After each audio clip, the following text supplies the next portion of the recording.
Olá, gente, a paz do Senhor.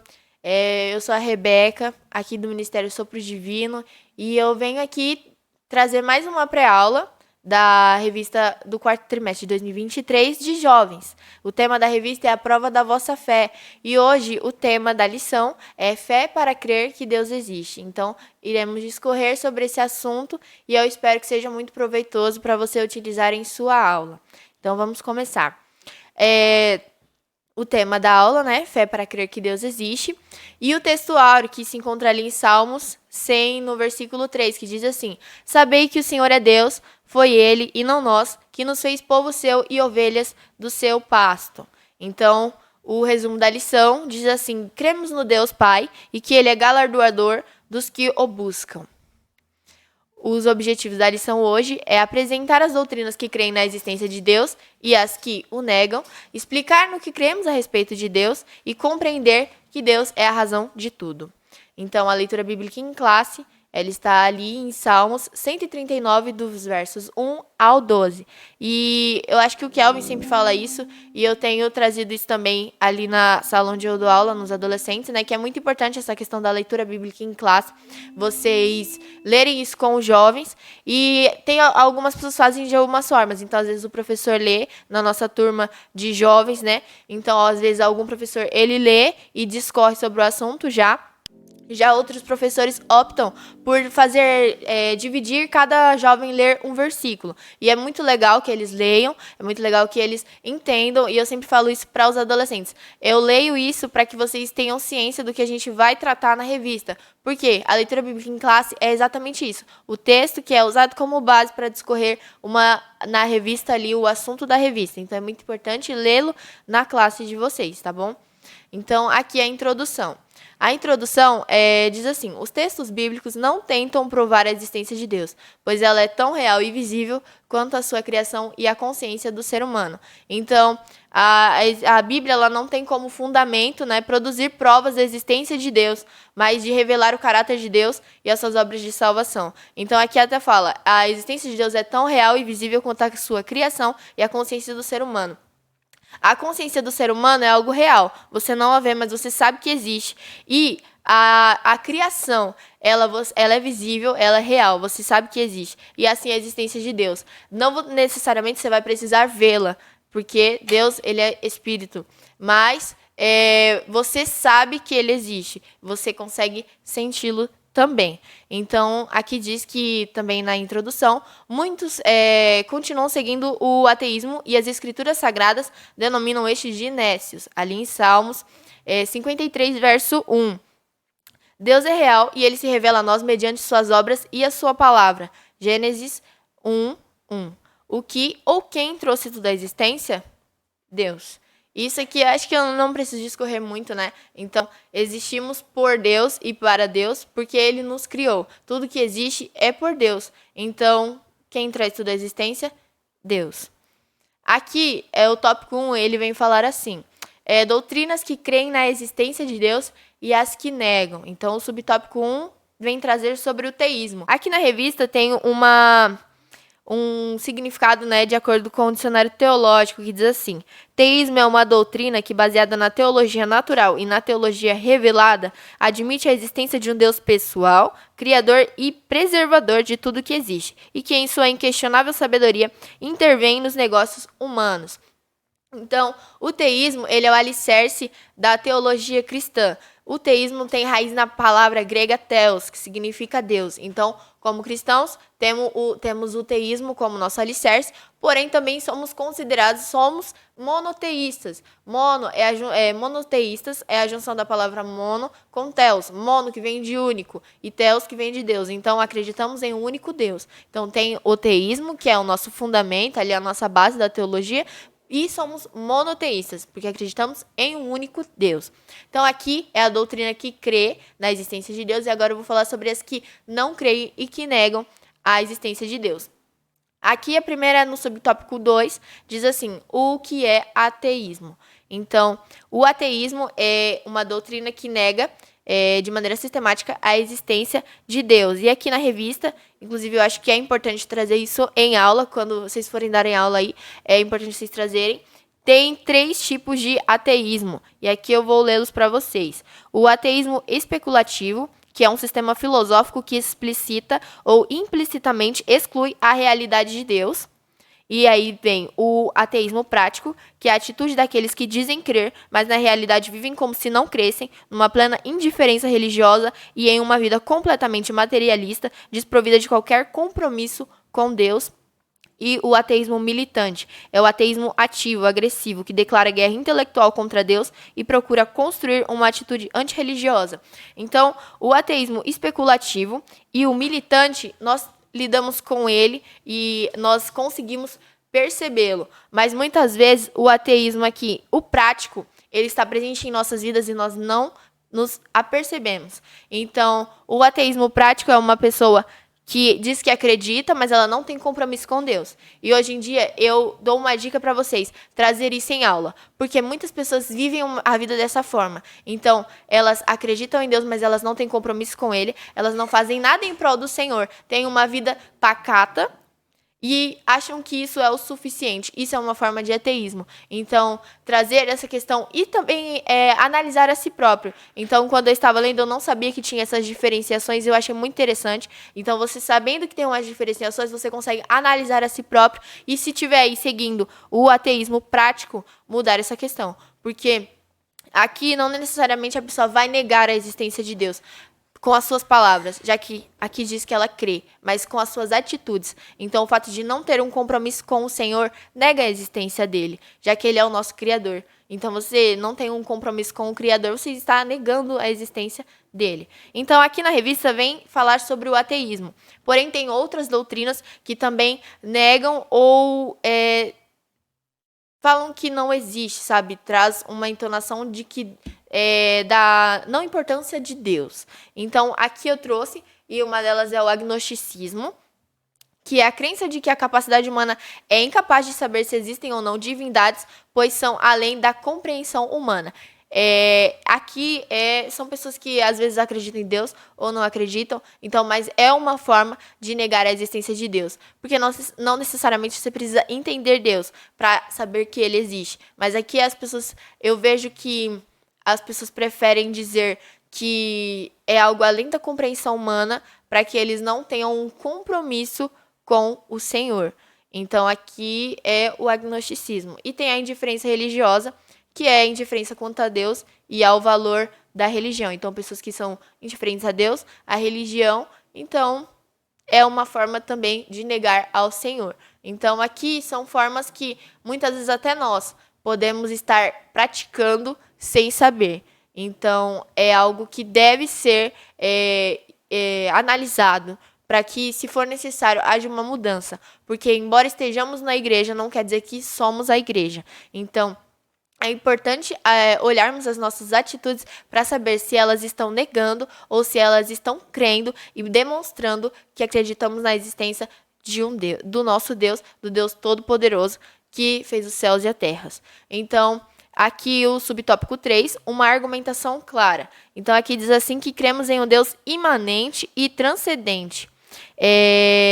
Imanente, aqui tem uma versão, um significado na própria revista, mas eu achei legal também dar uma pesquisada. E a imanência diz que entendemos que Deus também age por meios naturais, não se restringindo apenas aos eventos milagrosos, mas também por meio da vida humana nas habilidades colocadas na criação. Então, quer dizer que Deus ele também age através das pessoas, para as pessoas. Então, não apenas nos meios miraculosos, milagrosos. E aí tem a transcendência, que quer dizer que Deus é maior que qualquer coisa, inclusive a criação. E isso é uma realidade. Deus é maior do que todos e tudo. Não adianta querer colocar limites no Senhor. Deus não é limitado, a gente sabe disso. E às vezes nós, como seres humanos, queremos limitá-lo e sabemos que não dá. Deus, ele é maior do que tudo e todos. Ele é o Criador. O Criador é sempre maior do que a sua criação.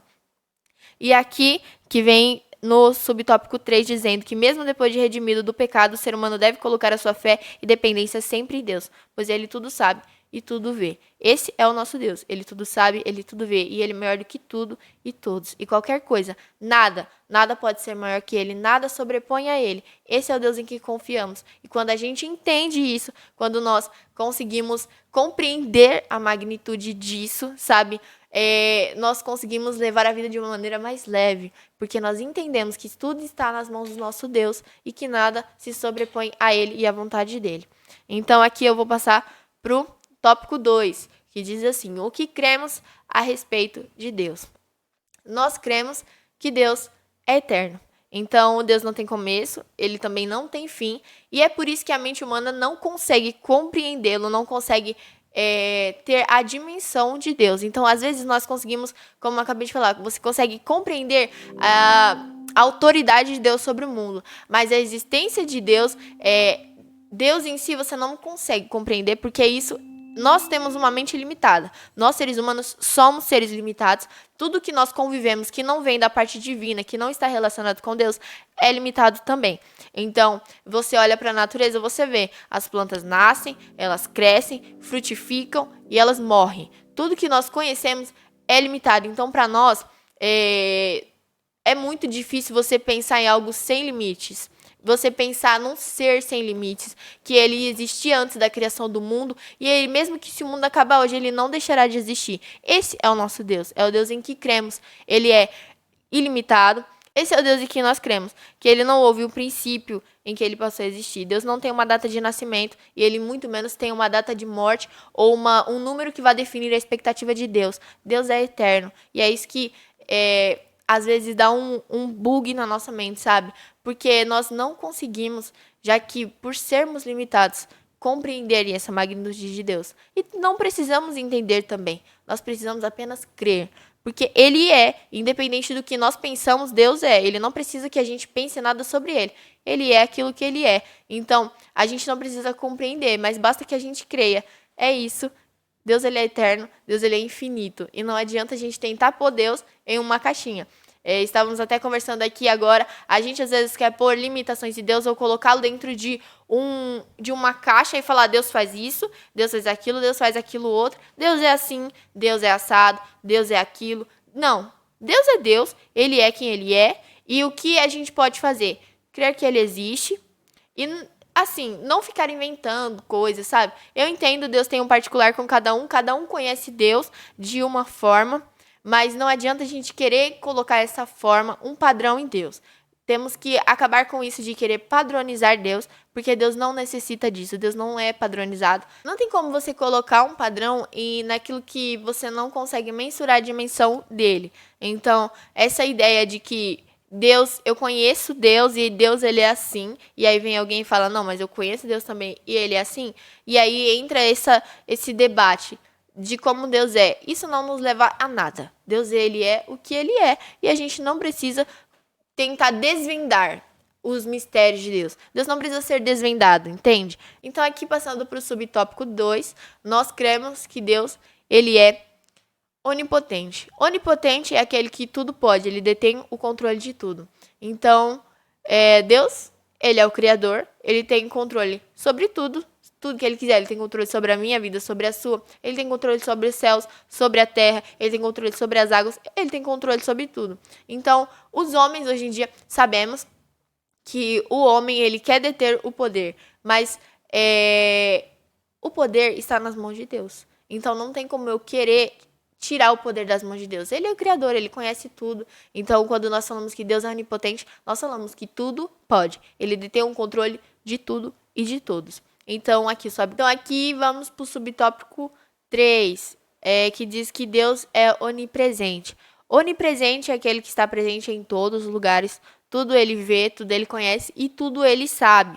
Então, aqui nós até conhecemos testemunhos de pessoas que falaram assim: eu estou longe, aqui não tem ninguém que eu conheça, eu vou fazer tal coisa, ninguém vai saber mesmo. Quando Deus usou alguém para falar, Deus mesmo falou para a pessoa que ele estava ali, ele estava vendo tudo. Porque Deus, ele é onipresente. Então, ele vê, ele tudo sabe, ele tudo conhece. Ele conhece as intenções do nosso coração. Ele conhece os nossos desejos. Ele conhece a gente por dentro, por fora, do avesso, de qualquer forma. Ele sabe. Ele está em todos os lugares, ele vê tudo. Então, essa questão de onipresença de Deus não é de colocar medo nas pessoas, sabe? De ficar, ai meu Deus, mas Deus tá me vendo. Ai, sim, Deus está te vendo e isso não deve ser algo que você deve temer.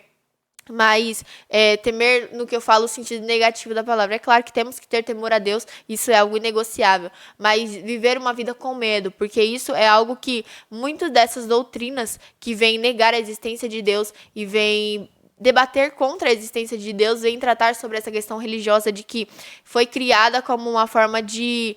é criada e levada como uma forma de medo, porque se você fizer isso, você vai para o inferno. E essa não é a nossa intenção, é fazer com que pessoas estejam na casa do Senhor com medo de ir para o inferno. Então essa questão da onipresença do Senhor não é algo para você temer, mas para você ter um pouco da ciência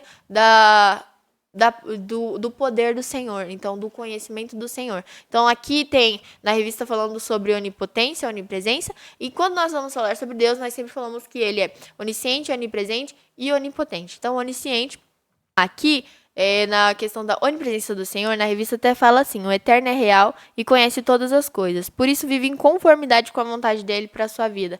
Então, a onipresença de Deus, ela não é algo, como eu falei, para você viver a vida de forma temerosa, mas é uma consolação para nós. Saber que Deus, ele conhece tudo, ele tudo sabe. Então, e aí quando nós falamos sobre Deus, a gente sempre fala sobre 3 características de Deus, que ele é onisciente, onipresente e onipotente. Então aqui na revista ela não vem falar da onisciência de Deus, mas a onisciência é o conhecimento infinito sobre tudo. Apenas Deus tem conhecimento infinito sobre tudo. Então por mais que uma pessoa estude 1000 anos da vida dela, que ela não terá 1000 anos da vida, né, claro, uma forma bem de aumentar, assim, dar ênfase nisso, por mais que a pessoa passe a vida dela inteira estudando, ela nunca chegará ao nível de Deus no conhecimento sobre as coisas. Já que, como eu falei, quem conhece melhor a sua criação do que o Criador? Então, por mais que o ser humano tente se comparar a Deus, é impossível. Deus, ele conhece e tem um conhecimento infinito sobre tudo e todas as coisas. Já passando para o tópico 3, que vem falar que Deus é a razão de tudo. E o subtópico 1 que diz que não temos tempo a perder. Então, essa questão de não termos tempo a perder é que a vida na Terra, ela é finita e ela é passageira. Então, nós temos que viver uma vida que venha glorificar ao Senhor, uma vida que venha louvar ao Senhor, para que mais pessoas, né, elas sejam impactadas. Porque nós temos essa questão de finitude. Como já falei aqui algumas vezes, que essa revista é justamente mostrar isso. Somos seres finitos, limitados. Então, a nossa capacidade, ela não consegue compreender a magnitude do Senhor justamente por sermos limitados. Mas Deus, ele nos dá a chance da vida eterna. Então, quando nós temos um relacionamento com o Senhor, quando nós temos uma vida com o Senhor, Ele nos dá a possibilidade de salvação, de viver a eternidade com Ele. Então, a questão de vivermos uma vida que venha louvar ao Senhor, além de ter uma vida que esteja reta perante ao Senhor, é levar também e trazer pessoas para a casa do Senhor, para que elas também tenham a chance de ter uma vida eterna com o Senhor, uma vida plena, gozando de tudo aquilo que Deus pode nos dar. Apenas Deus, somente Deus. Porque sabemos que o mundo tem coisas a oferecer, que aos nossos olhos parecem muito bom, mas nada desse mundo pode se comparar à vida eterna, você viver ao lado do Senhor, ao lado do Criador. Então, aqui até fala, né, que Deus, ele é real, ele é imutável e tanto age em nosso favor quanto fala. Então, aqui até tem algo que vem a trazer essa força para os jovens, né? Usar a força da juventude para conhecer mais o Senhor. Porque muita gente fala, você é jovem, você está na igreja, você está perdendo o seu tempo. E não, eu não estou perdendo, eu estou ganhando. Então, aqui nós, na Terra, temos uma expectativa de vida aí de 70, 80 anos. Há algumas pessoas que são mais... que podem ser consideradas agraciadas, não sei se são mesmo agraciadas, já que depois de uns anos sempre falam que passa a ser enfado, elas vivem aí até os 100 e tal, mas aqui a nossa expectativa de vida é 70 anos. Então, são 70 anos que eu estou investindo aqui na Terra para eu ganhar uma eternidade no céu. Então, jamais será tempo perdido um jovem estar na casa do Senhor. Jamais será tempo perdido qualquer um está na casa do Senhor, uma criança, um idoso, um adulto, jamais é tempo perdido. Aqui você está plantando para você colher uma vida eterna. Então, deixem que falem que você está desperdiçando. Você não está. Você está plantando para você colher a eternidade com o Pai. Então, não permita que a indiferença, né, em relação a Deus domine o seu coração. Aqui na revista vem trazer sobre isso, porque a indiferença, ela é muito, como eu posso dizer, ela é muito velada. É muito fácil uma pessoa se tornar indiferente, porque nunca vai ser de uma vez só. É aos pouquinhos. Então, aos pouquinhos vem entrando umas chateações, aos pouquinhos vem entrando outras coisas, alguma coisa que alguém falou pra você, que alguém fez, e aí você se deixa levar por isso, e aí daqui um tempo você não tem mais ido à casa do Senhor, você não tem ido cultuar, você não está em comunhão com os seus irmãos, não está em comunhão com o Pai, e daqui um tempo você se torna indiferente com Deus. Então, nós temos que estar bem atentos, né, àquilo que pode nos levar a uma indiferença para com o Senhor. Não podemos deixar que isso realmente aconteça. Nós precisamos ter sabedoria para viver de modo que o nome de Deus seja louvado. Então, é essa a intenção. Não podemos perder tempo quando se trata de levar a palavra do Senhor. Uma das formas de nós pregarmos para as pessoas são o nosso testemunho, a nossa vida. Então, temos que viver uma vida louvada e reta diante do Senhor. É claro que teremos falhas, nós somos seres humanos, somos falhos, nós temos uma natureza corrompida, então nós estamos suscetíveis aos desejos da nossa carne, às nossas próprias concupiscências, mas quando nós colocamos a nossa vida diante de Deus e falamos, Senhor, estou aqui diante do Senhor e o Senhor pode fazer da minha vida aí o que o Senhor quiser, Ele começa a nos transformar. Não que a gente vá ficar 100% santo. Vivemos na terra, não teria por que sermos santos se estamos aqui no mundo corrompido. Mas viver uma vida que esteja reta perante ao Senhor, que venha louvar ao Senhor, porque realmente não temos tempo a perder. Como eu falei, nós somos limitados. Então, nós temos que ter uma vida louvável aqui na Terra para poder viver a eternidade com o Pai. Inclusive, eu estava até ali nas minhas redes sociais e apareceu um vídeo para mim de uma menina que falava assim, que ela estava no enterro de uma irmã que era muito querida pela igreja, e até no enterro dela 3 almas se renderão ao Senhor. E aí ela pergunta, se você morresse hoje, qual seria a lição que você deixaria para as pessoas? Será que as pessoas também iriam achar você um querido? Será que as pessoas também teriam essa consideração por você? Será que a sua vida com Deus, ela é um exemplo para as pessoas? Então é algo que não fala apenas para vocês, mas para mim também. Nós temos que ter uma vida louvável a Deus, que venha louvar ao Senhor através do nosso modo de viver. Então, aqui passando para o subtópico 2, que fala preparado para cumprir a vontade dele. Muitas vezes, assim, a gente quer fazer as coisas para o Senhor de acordo com a nossa vontade.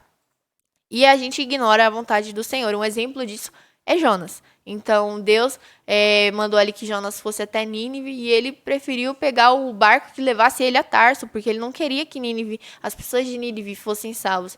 Então, ali Jonas, ele negou a vontade do Senhor. Mas nós sabemos que a vontade de Deus ela é soberana sobre tudo e sobre todas as coisas. Então, ao nos dispormos a fazer a vontade do Senhor, nós devemos entender que é a vontade dele que deve acontecer. Nós não podemos interferir na vontade do Senhor. E quando a gente trata sobre preparado para cumprir a vontade dele, é você ter a ciência de que a sua vontade agora ela é praticamente inexistente, ela não é soberana, e aí você abre mão, literalmente, das suas vontades, para você viver a vontade do Senhor. E com certeza isso é muito mais gratificante do que qualquer outra coisa, porque aqui na revista vem falar sobre isso, né? Que às vezes nós, diante dos homens, as pessoas diante dos homens, elas vivem uma vida que é bem-sucedida. Porque as pessoas, ao você ter um bom carro, uma boa casa, você ter um bom emprego, elas te veem como bem-sucedido diante dos homens. Mas quando você tem uma vida que você está longe da casa do Pai, você está longe do seu Pai, a sua vida ela não é bem-sucedida. Não tem como você ser bem-sucedido se você está longe do seu Criador. A criação ela depende, ela precisa do Criador. Então, para você viver, desfrutar de uma vida plena, É necessário você estar alinhado com a vontade do Senhor para você. Você pode viver a sua vontade, aquilo que você sonhou durante anos. E ainda assim você pode não se contentar com ela e isso não te trazer nenhuma alegria. Então, nós sabemos, né, que a vontade do ser humano ela é um pouquinho estranha. Um exemplo é, por exemplo, quando a gente é criança, às vezes a gente quer muito um brinquedo, a gente queria muito um brinquedo e enchia o saco dos pais para dar aquele brinquedo. Quando ele nos dava, a gente brincava alguns dias, algumas semanas, brincava um mês e a partir daquele um mês, aquele brinquedo já não nos é satisfatório. Então, a vontade do ser humano ela é mutável. Então a gente entende isso. E a vontade de Deus, você viver na vontade de Deus é muito melhor do que você viver de acordo com a sua própria. Justamente por isso. Porque a sua vontade ela é mutável. E a de Deus, ela é soberana. Então aqui você está vivendo o agora. Então a Rebeca, agora, nesse exato momento, tenho uma vontade, eu tenho o desejo de viver algo. Então, o exemplo, comprar uma casa, comprar um carro. Mas, daqui a um tempo, eu posso comprar realmente isso. Deus pode me dar condições de eu comprar e depois de um tempo, isso já não me será suficiente. Mas, a partir do momento que eu vivo a vontade de Deus, de acordo com a vontade dele, sem interferência minha, me satisfaz. Porque Deus, ele nos traz essa questão, ter um relacionamento com Deus nos traz satisfação. Porque nós entendemos que nós já temos tudo. E o que vem a mais, para nós, é apenas o excesso. Então, quando você tem Deus, você entende que por mais que você não tenha o sucesso aos olhos dos homens, mas você você vive perto do Criador, você tem um relacionamento com o Criador. Então, aqui o subtópico 3, que vem falar assim, Deus age como quer. Então, aqui até fala, precisamos entender que Deus não age de acordo com a nossa vontade ou comando. Os seus planos são perfeitos, sua misericórdia é eterna e seus pensamentos são sempre melhores que os nossos. Às vezes, Deus permite situações difíceis em nossa vida para que a dor e o sofrimento mudem a nossa visão a respeito dele e principalmente o nosso coração. Então, uma coisa que é importante sempre falar é que Deus não precisa de nós.